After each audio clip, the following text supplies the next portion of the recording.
17 अक्टूबर को सूर्य चले जाएंगे तुला राशि में और आप जानते ही हैं कि तुला राशि में जाकर सूर्य नीच के हो जाते हैं।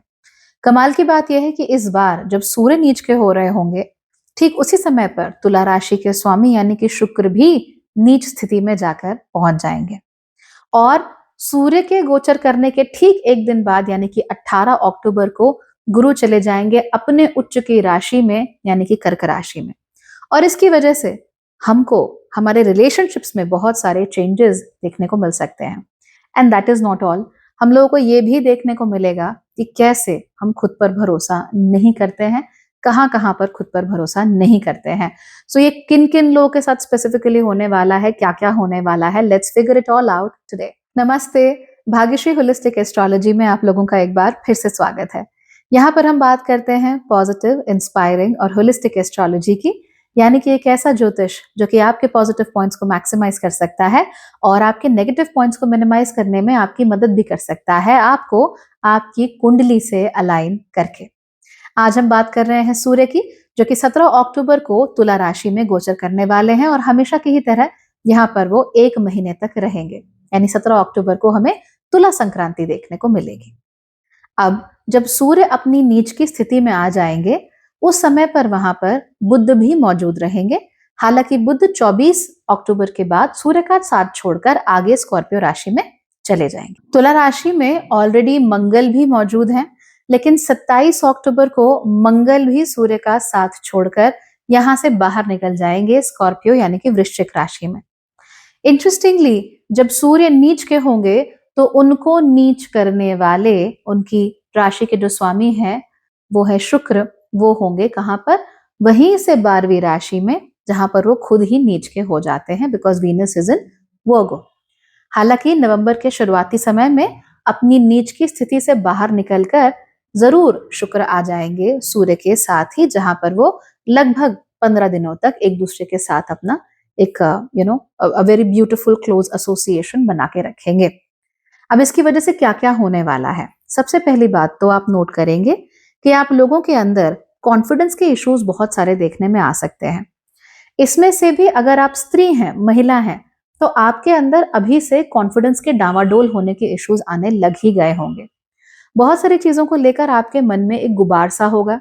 आपके साथ क्या नहीं हुआ, आपको क्या नहीं मिला, किसी ने आपसे क्या कहा, जिन संबंधों पर आप सबसे ज्यादा ट्रस्ट करती थी, जो कि आपके सगे संबंधी नहीं है।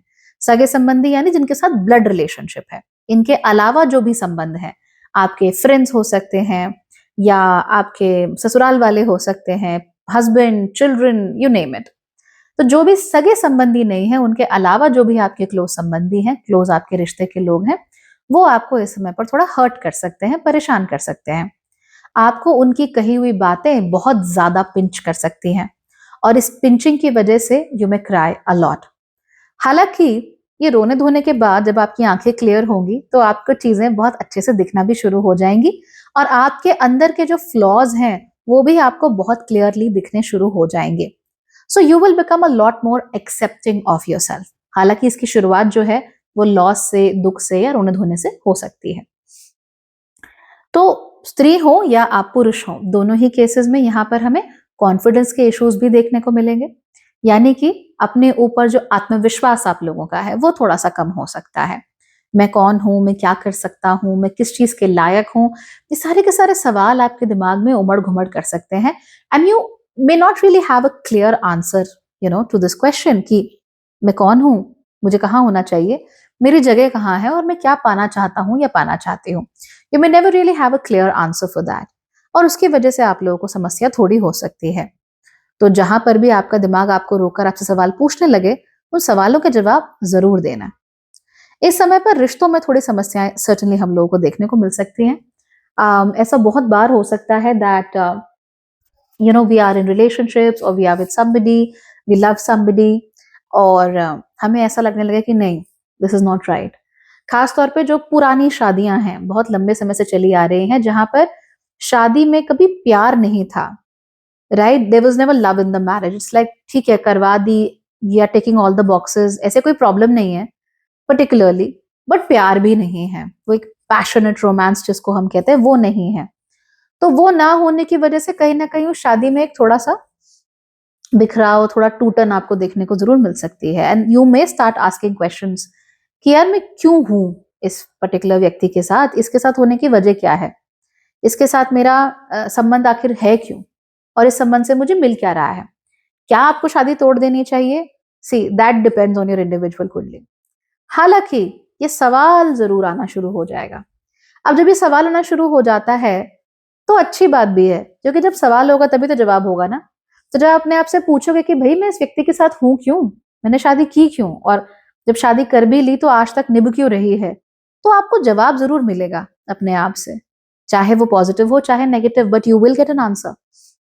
Most of you will get a good answer, because शुक्र जो है वो इसके बाद अपनी नीच की स्थिति से बाहर निकल जाएंगे नवंबर की शुरुआत में। Yes, there will be questions, और दिवाली के समय पे there will be a lot of questions कि you know why the hell are we together, was it necessary, is it necessary, things like that. तो घबराना मत, it's a part and parcel of being in a relationship and that's okay, है ना। इसके अलावा हम देखेंगे कि अलग अलग देशों के अंदर, अलग अलग देशों के जो राष्ट्राध्यक्ष हैं उनके अंदर एक अजीब सी इनसिक्योरिटी आपको देखने को मिलेगी, और उस इनसिक्योरिटी के कारण आप उनके जो अटेम्प्ट्स हैं, जो भी वो काम कर रहे हैं, उनमें भी एक डेस्परेशन देखने को मिलेगी। They will appear to be very desperate right now. हालांकि कई जगहों पर अभी पुरानी बातें, पुरानी डील्स, पुराने संबंध जो हैं, बहुत पुराने पुराने संबंध जो देशों के बीच में हैं, वो टूट भी सकते हैं, लेकिन राष्ट्राध्यक्ष चाहे कोई भी हो, उनके काम करने के तरीके में डेस्परेशन आपको देखने को जरूर मिलेगी कि मैं कैसे करूं और लोगों को अपनी तरफ कर लूं, मैं कौन सा बोनस अनाउंस कर दूं, मैं कौन सा टैक्स हटा दूं, मैं क्या करूं कि सब लोग एक बार फिर से मेरे मेरे हो जाए, मेरी बात मानने लगे और मुझे अपना सब कुछ समझने लगे। So that is another very important thing, very important thing to note. आपको ध्यान जरूर देना चाहिए इस मामले में, ठीक है। तो जनता के लिए तो अच्छा ही है डेस्परेट अगर अटेम्प्ट्स करेंगे जनता का दिल जीतने के लिए अक्रॉस द वर्ल्ड, तो कुछ ना कुछ तो अच्छा लेकर आएंगे ही, right. So which is good for us. हालांकि प्रॉब्लम तब हो जाती है जब राष्ट्राध्यक्ष स्वभाव से ही इनसिक्योर होते हैं, उनको वहां होना ही नहीं चाहिए था। तो जब ऐसा व्यक्ति जिसको जहां होना ही नहीं चाहिए था, तो बंदर के हाथ में उस तरह, तब बंदर के हाथ में उस तरह दोगे तो डेस्परेशन में वो उस तरह ही चलाएगा। सो अगर if they are good people, good राष्ट्राध्यक्ष, तो they will bring something to their countrymen. But अगर वो स्वाभाविक रूप से ही इनसिक्योर है तो फिर वो इश्यूज भी क्रिएट कर सकते हैं, इसलिए थोड़ा सोच समझ के, just be vigil, be mindful, and as I said बार बार, do not engage, do not engage, do not engage, just don't, okay, stay away from everything. इसके अलावा आप देखेंगे कि हमारे रिश्ते कहीं ना कहीं इस समय पर ऐसा लगता है कि सिर्फ नाम के लिए है, ऐसा लगता है कि इन लोगों के साथ हम केवल प्लेजेंट्रीज शेयर करने के लिए हैं। दिवाली का समय आ रहा है, मैं ये बोलना नहीं चाहती but I have to predict, इस दिवाली में आपको लगेगा, do I really love these people, do I really care about them, do I really care about their well being. मैं अपनी दिवाली कैसे मनाना चाहता हूँ या मनाना चाहती हूँ, लोगों को घर बुला के, उन्हें अपने महंगे महंगे कटलरी सेट्स दिखा के, रील्स डाल के, नाचते गाते हुए, टू इम्प्रेस अदर पीपल, और am I doing this for myself? मैं ये लड़ियां घर के बाहर में किसके लिए लगा रही हूँ? क्या दिखाना है मुझे, क्या प्रूफ करना है? Who am I getting validation from? ये चीज बहुत ज्यादा हो जाएगी and you will start noticing it. और ये दो तरह के लोगों में खास तौर पे होंगी। पहले तो आपका सूर्य आपकी कुंडली में थोड़ा सा वैसे ही थोड़ा कमजोर हो, दूसरा अगर आपकी कुंडली में जुपिटर कुछ ज्यादा ही प्रभावशाली हो। दोनों ही केसेस में लाइक ये क्या हो रहा है, बिकॉज सूर्य भी उग्र है, क्रूर है, पर ज्ञानी ग्रह है, ज्ञान है उसको। So that can become a problem for a lot of you. Obviously problem बनने मत देना। जो रिश्ते प्लेजेंट्रीज के दम पर टिकते हैं ना, वो भी अच्छे रिश्ते होते हैं, दे आर नॉट रॉन्ग। हर किसी के साथ आपको गलबहियां करने की, हर किसी के साथ हम डीपली जुड़ नहीं सकते, दैट्स नॉट पॉसिबल। इसीलिए ज्यादातर रिश्ते प्लेजेंट्रीज के ही रिश्ते होते हैं, शिष्टाचार के रिश्ते होते हैं, and they are not wrong relationships, they good relationships, and that is the reason why समाज बचा हुआ है, बिकॉज ये एक दूसरे को देख के हाथ जोड़ के नमस्ते बोल देते हैं ना, इस वजह से समाज बचा हुआ है, अदरवाइज नहीं होता। हर कोई यही ढूंढता रहता कि मेरा अपना कौन है, बस उसी के साथ बैठूं और बाकी सबको छोड़ दूं। So even though you realise कि चीजें अब ऐसी हो रही हैं या ये लोग मेरी लाइफ में बहुत बड़ा रोल नहीं प्ले करते, उसके बावजूद भी आपको उन्हें अप्रिशिएट करना चाहिए for what ever it is. देखिए आपके घर में कोई 300, 400, 500 रुपए का भी, या 100 रुपए का, 50 रुपए का, 10 रुपए का दिवाली का गिफ्ट लेके भी आ रहा है, तो अच्छी बात है ना, अप्रिशिएट देम। उन्हें कोई आग नहीं लगी है अपने पैसे आपके ऊपर खर्च करने के लिए, चाहे वो 10 रुपए ही हो। So you need to be mindful, you need to have a very open ended eye or an open-ended विचार towards people and what you want them to do। ठीक है, ये होने वाला है। किन राशियों के ऊपर सबसे ज्यादा असर पड़ेगा? जाहिर सी बात है तुला राशि के ऊपर पड़ेगा। तुला राशि is not going to have problems, they going to be okay, but वो अपने रिश्तों को लेकर जेन्युइनली अब थोड़ा दिल गेट वेरी कंसर्न्ड।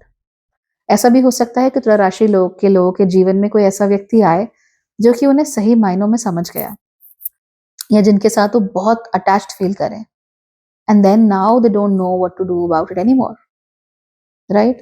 तो ध्यान रखना इस चीज का। कर्क राशि के लिए बहुत इंपॉर्टेंट होने वाला है, मेष राशि के लिए बहुत इंपॉर्टेंट होने वाला है, कैप्रिकॉर्न के लिए भी इंपॉर्टेंट होने वाला है। तो जो बातें मैंने आपको बोली हैं ये प्रोमिनेंटली इन्हीं राशियों में हमें देखने को मिलेंगी, और इसके साथ साथ ही कुंभ राशि में भी देखने को मिलेगा और जेमिनी में भी देखने को मिलेगा। तो ये जो 6 राशियां हैं, they are going to ask a lot of questions. अब अगर कोई ऐसी राशि है जो कि अपने संबंधों को लेकर या अपने संबंधियों को लेकर या शिष्टाचार के रिलेशनशिप को लेकर कुछ ज्यादा ही ओवर हो सकती है, दैट इज पाइसिस। पाइसिस में truly lose their mind. Be careful around a Pisces now, because Pisceans will be like, मैं क्यों हूं यहाँ पे, मुझे यहाँ क्यों होना चाहिए, ये सब क्यों चल रहा है, ये लोग मुझे इतना दुख क्यों दे रहे हैं, why are they making me feel so bad? So Pisces will start comparing। अगर आप पाइसिस हैं तो आप अपने किसी रिश्ते को अपने हाथ से भी खराब कर सकते हैं, थोड़ा सावधान रहना, खासतौर पे दिवाली के आसपास। सो फ्रॉम नाउ, बल्कि मैं तो कहूंगी नवंबर शुरुआत तक ही, be very careful in how you dealing with people. आप अपने संबंधों को अच्छे से बनाकर रखिए, और जिन लोगों को आप चेरिश करते हो, जो कि सगे संबंधी नहीं है, यानी खून के रिश्ते जिनके साथ नहीं है, लेकिन जिनको आप चेरिश करते हो, उन लोगों के साथ please maintain a very very good relationship, and make sure कि उनको केवल शब्दों से नहीं बल्कि आपके एक्शन से भी पता लगे कि हाँ, उनके आपके जीवन में उनके लिए जगह है और बहुत बड़ी जगह है, and you really need to be doing that. So the more you do it the better for you, right? So ये राशियां हैं, ये बता दिया मैंने आप लोगों को कैसे चलेगा।